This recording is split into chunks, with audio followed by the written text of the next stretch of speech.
Meghan Markle says she didn't know who Prince Harry was before they met, but here's what she definitely didn't know: that Harry wasn't a billionaire. That distinction matters more than you might think, because it reframes an entire love story, not from fairy tale to disaster, but from fairy tale to financial miscalculation. The claim that launched 1,000 eye rolls, "I didn't know who he was," has always struck observers as peculiar. We've debated it endlessly. Did she know? Didn't she?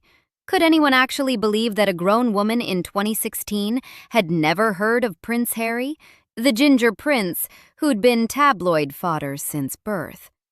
But here's the thing. We've been asking the wrong question. The real question isn't whether Meghan recognized Harry's face. It's what she thought that face was worth. And for that, we have receipts. Her own words, written on her own blog, before she had any idea those words would come back to haunt her. Let's start there. The year was 2011, April 29th to be precise. Approximately 2 billion people around the world did the same thing that morning. They watched Prince William marry Catherine Middleton at Westminster Abbey. The event was broadcast across 180 countries. More than 8,000 journalists covered it. It became the most watched live streaming event in history to that point. 2 billion people. Among them, scattered across time zones and continents, were the usual suspects: royal enthusiasts who'd camped out on the Mall, casual observers who'd wandered into pubs showing the coverage, office workers pretending to work while sneaking glances at their phones. And then there was Meghan Markle, a working actress in Toronto who would later claim with a perfectly straight face that she had no idea who Prince Harry was when a mutual friend suggested she meet him in 2016. 5 years after that wedding. That globally televised, historically significant, impossible to miss wedding. The problem with this claim is simple. Meghan left receipts. In 2014, 3 years before meeting Prince Harry, Meghan Markle published a post on her lifestyle blog, The. The post explicitly discussed the 2011 wedding of Prince William and Kate Middleton. This wasn't some casual mention buried in a tangent about something else entirely. It was a deliberate meditation on what royal weddings mean, how they capture the imagination, why grown women find themselves inexplicably drawn to the spectacle. Grown women seem to retain this childhood fantasy, Meghan wrote, her own words, on her own platform. Just look at the pomp and circumstance surrounding the royal wedding and endless conversation about Princess Kate. Stop there for a moment. These are not the words of someone who caught a few minutes of coverage while channel surfing. These are not the observations of a disinterested party who happened to glimpse some headlines. These are the words of someone who watched, who noticed, who formed opinions sophisticated enough to commit to writing and publish for an audience. She saw the pomp. She noticed the circumstance. She had thoughts about Princess Kate. And yet, somehow, she missed the ginger-haired man standing at the altar. Let's talk about who else was at that wedding, because this is where the story gets interesting. Prince Harry served as best man at his brother's wedding. He was a principal figure in all that pomp and circumstance Meghan critiqued. He walked down the aisle. He stood beside William at the altar, in full military dress uniform. He delivered a speech at the reception that was reportedly the highlight of the evening. His face appeared in close-up, repeatedly, on every single one of those international broadcasts, reaching 2 billion viewers. The ginger-haired prince in military dress wasn't exactly hiding in the background. He wasn't some obscure cousin lurking behind a pillar. He was the best man, the spare, the prince everyone loved, because he wasn't quite so buttoned up as his brother. The notion that Meghan Markle could watch this wedding closely enough to form written opinions about it, opinions sophisticated enough to publish on her carefully curated lifestyle blog, yet somehow fail to register the identity of the best man, strains credulity past its breaking point. But wait, there's more from the TIG. The name itself tells you something. The TIG came from Tignanello, an Italian red wine that Meghan described as her first aha wine, the wine that opened her palate to new experiences. The blog positioned Meghan as a sophisticated cosmopolitan, a woman of taste and discernment who moved easily through elite circles, who knew good wine from bad, who understood the difference between aspiration and arrival. This positioning matters.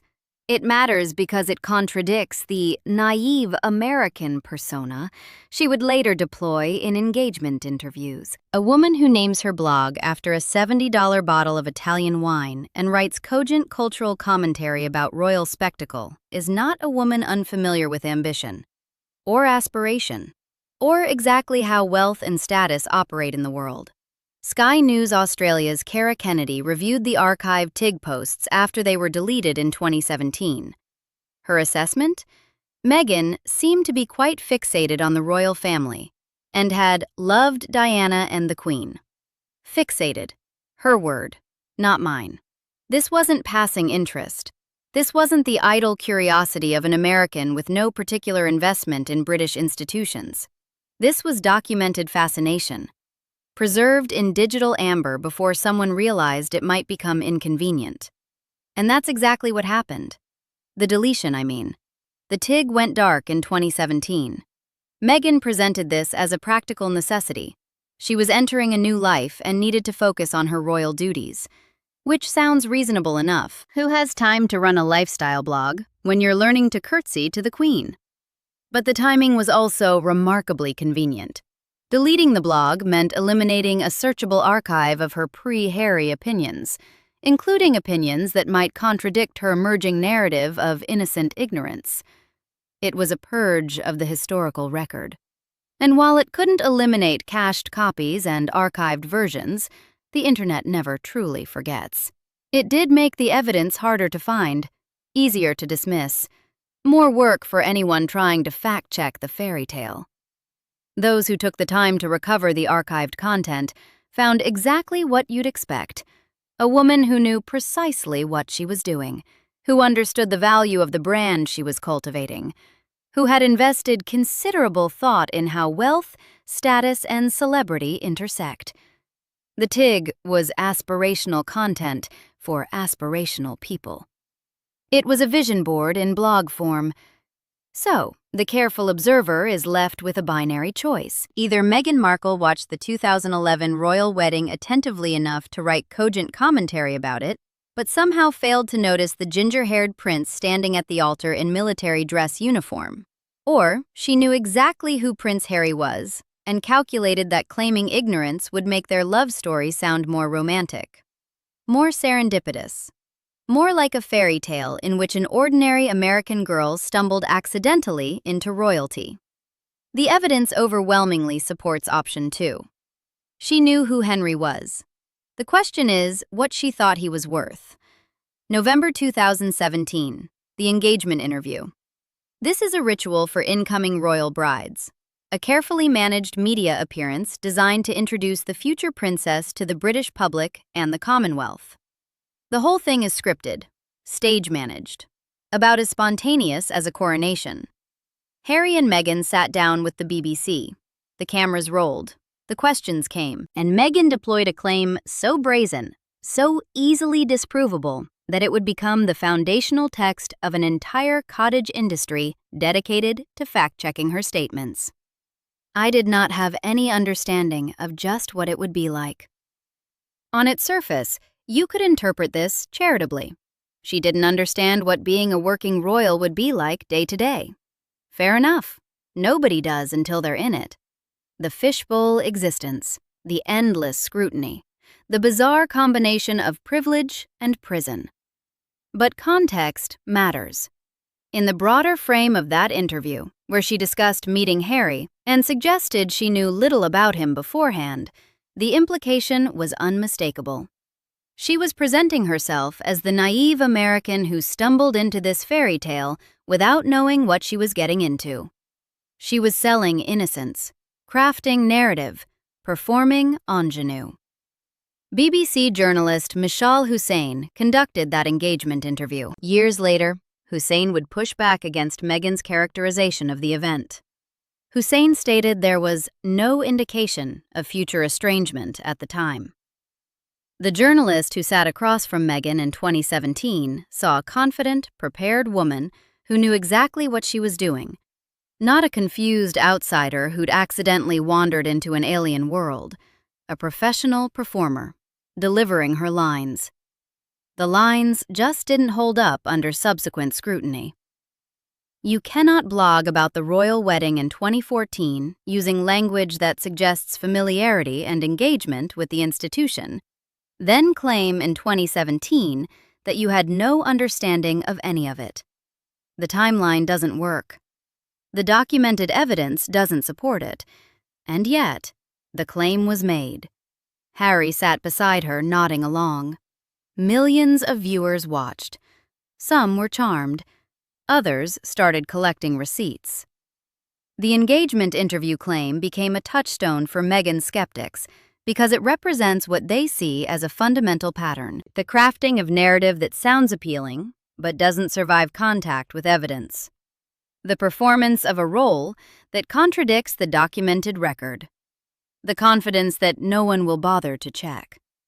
But here's the real punchline, and this is where the story gets genuinely interesting. If Meghan's public claim was about not knowing who Harry was, the more revealing question is, what did she actually not know? The answer comes from one of the most detailed biographies of the couple. Royal author Tom Bower interviewed dozens of sources close to the Sussexes. His reporting was meticulous, brutal, and in one particular passage, devastating. Bower wrote, "Her great surprise and disappointment was that Prince Harry had very little money. She had imagined he would be worth hundreds of millions, if not billions." Read that again. She imagined he would be worth hundreds of millions, if not billions. This single sentence reframes the entire "I didn't know who Harry was" narrative. Of course she knew who Harry was. She'd blogged about his brother's wedding. She'd written about royal spectacle with evident familiarity. She knew. What she didn't know, couldn't have known really without access to private financial records, was that being a prince is rather less lucrative than it appears from the outside. Bower summarized the financial disconnect with characteristic directness. She expected a billionaire and she got a millionaire. Now, in the context of most human lives, this is a distinction without much practical difference. A millionaire is still wealthy beyond the dreams of ordinary people. A millionaire never worries about the electric bill or the cost of groceries or whether they can afford a nice holiday. But in the context of what Meghan appears to have been expecting, it represents a roughly 100-fold miscalculation. If you think you're marrying into a billion and you get 40 million, your lifestyle planning requires significant adjustment, perhaps uncomfortable adjustment. The palaces still beckon. The private jets still call. The lifestyle expectations remain firmly in place. The money to fund them independently? Not so much. Understanding why this miscalculation was so consequential requires understanding how royal money actually works. Because the British monarchy is frequently described as worth billions in ways that are deeply misleading when applied to individual members of the family. The Crown Estate. You've heard of it. Journalists love citing it. The royal family is worth £15 billion. The number sounds staggering. It sounds like every member of the Windsor clan must be swimming in gold coins like Scrooge McDuck. Here's what that number actually means. The Crown Estate is a portfolio of land, property, and investments held in trust for the nation. It's managed by an independent board. It generates income that partially funds the sovereign grant, the money the government provides to support official royal activities. The Crown Estate is valued at approximately £15.6 billion. Massive number. Sounds impressive, but here's the catch. It's institutional wealth held in trust, not personal property accessible to Harry, not personal property accessible to anyone with the last name Windsor. The current monarch does not own the Crown estate, cannot sell it, cannot liquidate it, cannot raid the accounts for a new yacht. It belongs to the Crown as an institution, not to Charles as a person, and certainly not to Harry as a younger son. When journalists report that the royal family is worth $15 billion, they're including assets that no individual Windsor can access, liquidate, or spend. The sovereign grant, calculated as a percentage of Crown estate profits, roughly $86 million annually in recent years, sounds enormous until you realize it funds not just the family, but the institution. Staff salaries, building maintenance, official travel, security. The actual money available for personal use is a fraction of the headline figure. The Windsors live in palaces, ride in gilded carriages, wear crowns studded with priceless gems. Surely they must be fabulously wealthy. The reality is more complex.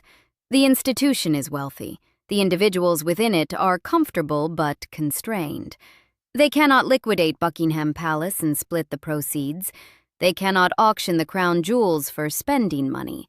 They cannot sell off the royal art collection when they fancy a new car. They receive allowances, and those allowances come with expectations of service. Prince Harry's personal net worth is estimated at approximately $60 million, roughly £48 million, as of 2025. This includes approximately $10 million inherited from Princess Diana, which Harry accessed in 2014 upon turning 30. It also includes approximately $8.5 million from the Queen Mother, which he accessed in 2024. Not small sums, but not the stratospheric wealth that many assume accompanies a royal title. Harry, as a younger son, was always going to be in a more precarious financial position than his brother William. William benefits from the Duchy of Cornwall, a massive estate that funds the heir's household. The bulk of royal wealth flows to the heir, not the spare. This is a structural feature of monarchy, not a bug. The institution concentrates resources where succession requires them. The heir gets the money because the heir has the responsibilities. The spare gets a smaller allowance because the spare doesn't carry the same weight. But to someone who had imagined prince meant billionaire, the structural reality must have come as quite the rude awakening. When Harry and Meghan stepped back from royal duties in 2020, the financial picture became even more revealing. Upon becoming financially independent, the couple reportedly had only approximately $10 million combined before signing their Netflix and Spotify deals. $10 million. For two people with expensive tastes, several properties, and security needs that rival small nation heads of state, they also lost access to the sovereign grant, had to repay approximately $3 million in Frogmore Cottage renovation costs. The escape from royal life came with a price tag, and the price tag was payable immediately. This financial squeeze explains much of what happened next. The Netflix deal, the Spotify deal, valued at $20 million but ended after producing only 12 episodes of the Archetypes podcast. The memoir, Spare, the documentary series. The Oprah interview that sent shockwaves around the world. The couple who claimed to have left royal life to find peace and privacy instead embarked on an extraordinarily public campaign of monetization. They had no choice. They had bet on billions. Discovered they needed to generate income like everyone else. The peace and privacy narrative was always, at best, aspirational. The commercial ventures that critics derided as selling out were actually financial necessities, required to close the gap between royal expectations and post-royal resources. But let's go back further. Before the Netflix deals and the Oprah interview, back to the sacrifice narrative. Because this is another piece of the carefully constructed story that doesn't survive contact with facts. The narrative Meghan and her supporters advanced was one of tremendous sacrifice. A successful actress at the height of her career gives up everything for love, trades Hollywood dreams for palace constraints, only to be driven out by a racist institution that never accepted her. Compelling story. Makes for great television. Also, largely false. And the timeline proves it. Meghan Markle's contract for Suits ended naturally after season 7. This coincided with her 2017 engagement. She was not forced to break a contract.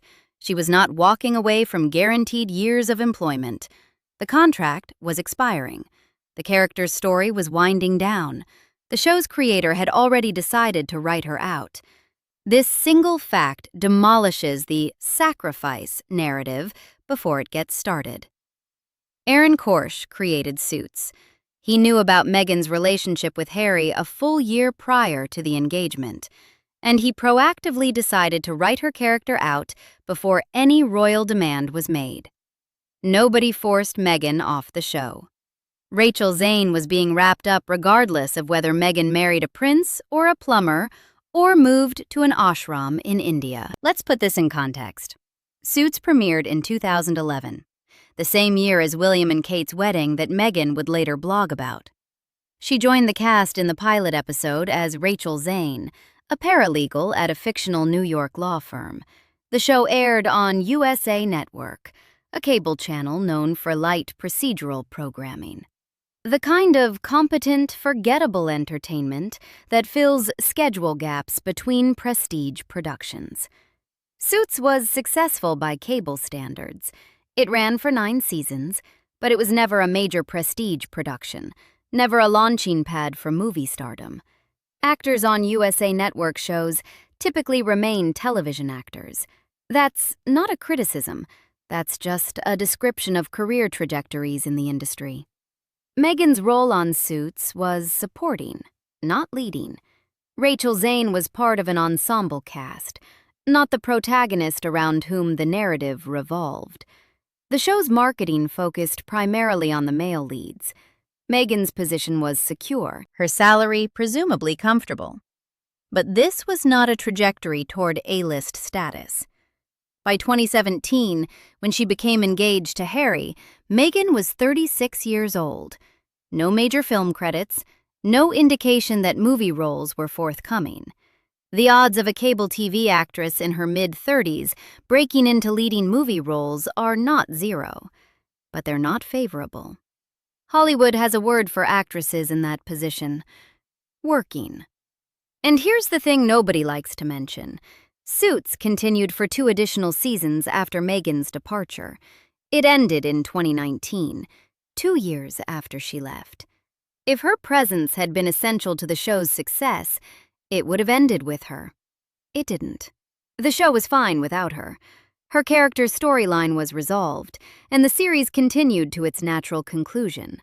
Meghan's character, Rachel Zane, appeared in 108 episodes from 2011 to 2018. A respectable run for any supporting character, but hardly a leading lady trajectory that suggested imminent stardom. The sacrifice of leaving Suits was no sacrifice at all. She was leaving anyway, and the show confirmed it didn't need her by successfully continuing. Marrying Harry was arguably the smartest career move she could have made. It certainly got more people talking about her than Rachel Zane ever did. Which brings us to the question that royal watchers have debated endlessly. How could Harry not see this? How could he sit through the engagement interview, nodding along as Meghan claimed ignorance, and not notice the gaps in the narrative? How could he buy a story that nobody else found credible? The charitable interpretation is that Harry was in love, and love makes fools of us all. He saw what he wanted to see, believed what he needed to believe. The woman he loved was telling him she hadn't known who he was, which meant she loved him for himself, not his title, not his position, not his presumed billions. For a prince who has spent his entire life wondering whether people want him or want what he represents, that story must have been intoxicating. But the charitable interpretation only goes so far, because Harry has displayed a pattern that observers find difficult to ignore, a willingness to believe things others find implausible, an eagerness to validate narratives that don't survive scrutiny. A role, some have suggested, as the enabler who accepts what no one else is buying. The prince as Mark, the royal as Rube. This framing positions Harry not as villain, but as fool, which is important for understanding why so many people find the whole situation more amusing than enraging. He's not hateable, he's pitiable. The poor sap who thought he'd found true love, who bought the innocent American routine, who nodded along at the engagement interview because he genuinely believed she'd never heard of him before their blind date in 2016. Never mind that she'd blogged about his brother's wedding. Never mind that 2 billion people watched him walk down the aisle as best man. Never mind that he was one of the most photographed people on Earth throughout her entire adult life. She didn't know who he was. She said so, and Harry believed her, because Harry believes things. He believed the tabloids destroyed his mother. He believed the institution failed to protect him. He believed that California would offer the peace and privacy that Britain couldn't provide. He believed the Netflix cameras documenting his daily life wouldn't compromise that privacy. He believes, and believes, and believes. Some would call this touching, evidence of a sincere and trusting nature. Others might use different words. The royal commentators have been less kind. The assessment that Harry is dumber than a doorknob has circulated in various forms, reflecting a broad perception that the prince lacks the critical thinking skills his position requires. He's the man who bought what no one else was selling, the fool who didn't recognize a performance when he was co-starring in it. But here's where the story gets interesting, because fool or not, Harry made his choice. And he made it with conviction. When the couple announced their departure from royal duties in 2020, the now infamous Megxit, they did so in a manner that caught the institution off guard. The speed with which Harry adopted the view that the institution was the enemy tells you something about how thoroughly he'd been converted, or how susceptible he was to conversion in the first place. And so we arrive at the present day. Or near enough. The Sussexes live in Montecito. They've signed their deals, they've given their interviews, they've written their memoirs and produced their documentaries and recorded their podcasts. The commercial ventures have been mixed. The Netflix documentary was watched but criticized for being light on actual revelations. The Spotify deal ended after producing only 12 episodes of Meghan's Archetypes podcast. $20 million for 12 episodes represents a significant investment for limited output. Harry's memoir, Spare, became a bestseller. Which brings us to the question of what happens next. Because King Charles has options. The clear house sentiment has grown louder in recent years. The suggestion that Charles should take action to distance the institution from the Sussex chaos. Remove them from the line of succession, strip the titles, make a clean break. What powers does Charles actually have? More than many realize. The king can theoretically remove the Duke and Duchess titles from Harry and Meghan. This would require an act of Parliament, but with sufficient royal support, Parliament would likely comply. The precedent exists. Titles have been stripped before, though rarely.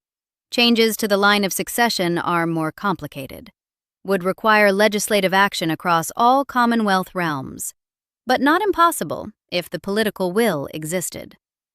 The more likely scenario involves informal distancing, fewer invitations to royal events, removal from key ceremonial roles, a slow fade from the institutional picture rather than a dramatic severing. The question is whether Charles wants to act, or whether he's content to wait. Some observers argue that Charles should act decisively. Clean house. Make clear that you cannot spend years attacking the institution and its members while simultaneously claiming its titles and privileges. Others suggest patience, that time and distance will accomplish what formal action might complicate. The institution moves slowly, always has. The wheels of royal bureaucracy grind with deliberate pace. But there's growing sentiment that action is warranted, that the constant drip of interviews and accusations and commercial projects trading on royal connections has become untenable. That at some point, you have to choose. You're either in the family or you're not. You can't have it both ways. What's interesting is how this has shifted public opinion. In the immediate aftermath of the Oprah interview, sympathy for Harry and Meghan was considerable.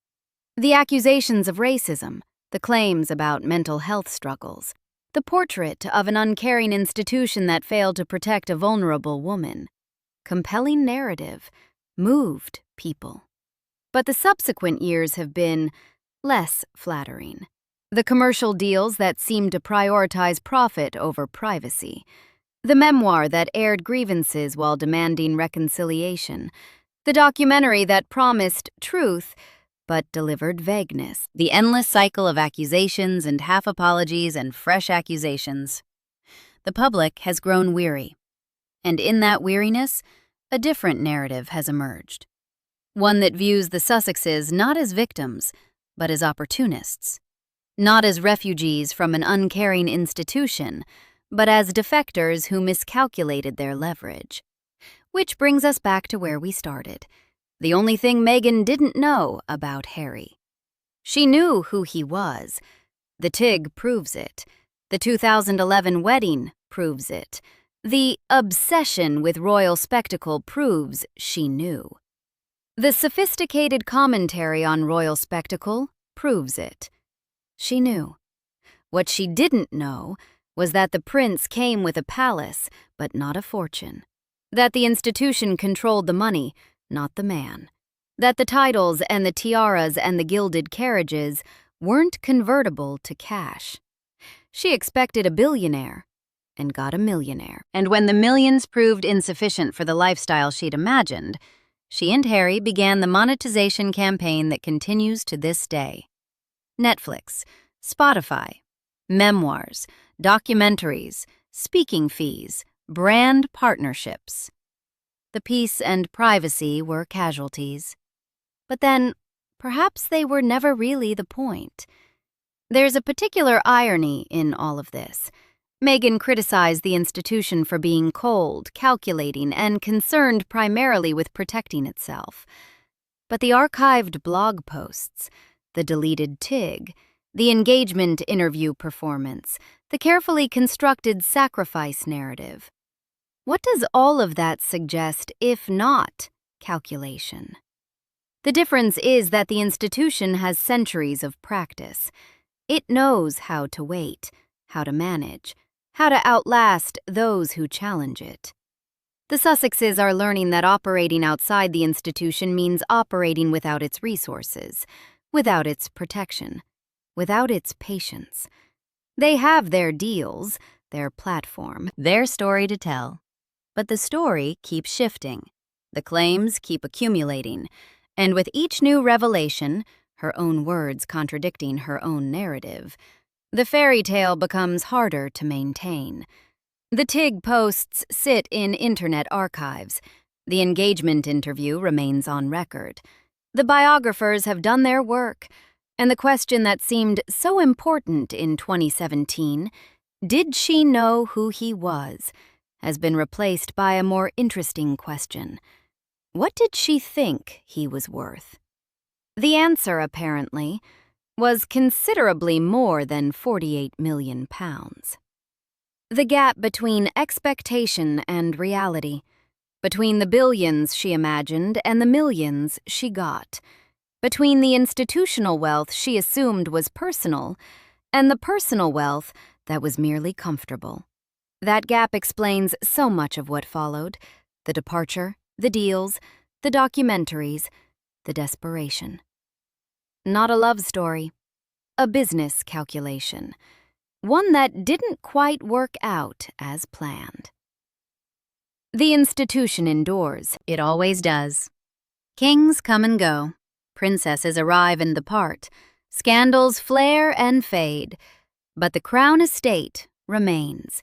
The palaces remain. The centuries of accumulated tradition and wealth and power remain. And Henry, the spare, the fool, the man who believed, remains in Montecito, separated from his brother, estranged from his father, watching his commercial ventures struggle to replace what he walked away from. The woman beside him claims she didn't know who he was. Perhaps, in a sense, she didn't. She knew the title, knew the fame, knew the face from the wedding she wrote about on her blog. But she didn't know the truth that Tom Bower would later report. The truth that everyone who's actually looked at royal finances could have told her. Princes aren't billionaires. They're employees, very well housed, extremely well dressed, occasionally bejeweled employees. But employees nonetheless, dependent on an institution that controls the purse strings, constrained by expectations they didn't create and can't escape. Wealthy by any normal standard, but poor by the standards they're assumed to meet. Harry knew this, had lived it his whole life, knew the difference between institutional wealth and personal wealth, between the family fortune and his individual account. Meghan didn't. And by the time she found out, she was already committed, already engaged, already positioned as the naive American who'd stumbled accidentally into royalty. The fairy tale was already under construction. Too late to admit she knew exactly who he was. Too late to acknowledge the calculation. Too late to reveal that the miscalculation wasn't about identity, but about money. So the performance continued. The engagement interview claims, the sacrifice narrative, the victim positioning. All of it building on a foundation that her own blog posts contradicted. All of it traceable, archivable, disprovable. The institution has patience. The internet has memory. And the woman who deleted the TIG to hide her receipts discovered that receipts don't stay hidden. They're still there, cached, archived, accessible. Grown women seem to retain this childhood fantasy, she wrote. Just look at the pomp and circumstance surrounding the royal wedding. She looked, she saw, she blogged about it, and then she claimed she'd never heard of the best man standing at the altar. The only thing she didn't know about Harry, not his name, not his face, not his family, his bank balance. And by the time she learned the truth, she was in too deep to admit she'd been calculating all along. Subscribe for more stories like this.